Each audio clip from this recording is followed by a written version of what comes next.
Now, the future of Jamaica's men's table tennis is being debated once again. This is following the team's departure on Tuesday for the Senior Caribbean Tennis Championships, Table Tennis Championships in Havana, Cuba.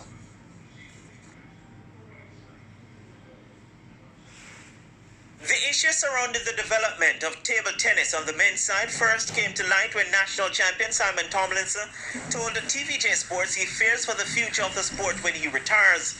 And it seemed this issue will once again be discussed after the Jamaica Table Tennis Association named its team for the Senior Caribbean Championships in Havana, Cuba. The women's team of Salisha Young, Senna Lewis, Gianna Lewis, and Janelle Blake represents a youthful outlook for the JTTA, with all 4 players under the age of 19. But for the men's team, the likes of former national champion Christopher Marsh and former association president Peter Moo Young is a far way off from being described as the future of the sport.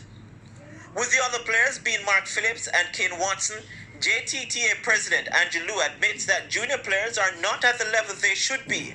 We had a trial to choose this team, which included the up-and-coming junior players, and I was very determined to send at least one junior player. But the level of play, the junior players, just wasn't competitive enough for me to warrant, dropping one of the senior players to include a junior player. So while we work on them to bring them up to that level, I thought we had to send our most competitive team, and this is the team.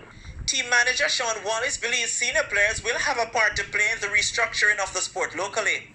I believe that with us trying to get back our seniors involved in table tennis, the juniors will now benefit from that.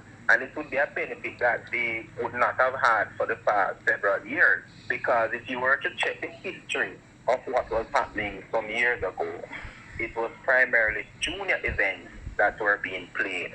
And so playing among themselves would not have given them enough depth for improvement. Meanwhile, Lou says local COVID-19 measures have resulted in players being behind compared to the rest of the region. During the pandemic, we hardly had any activity while the other territories would have been going at it, especially in Latin and South America and North America. They have more competition going on. They don't have to travel overseas for competition, and they would have different protocols and so on. But they were able to compete even though there was a pandemic going on. Jamaica will be represented in the men's and women's singles, doubles and mixed doubles at the championship, which runs from March 3 to 8.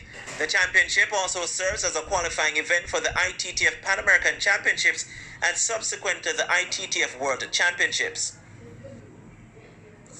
Thank you, Renato.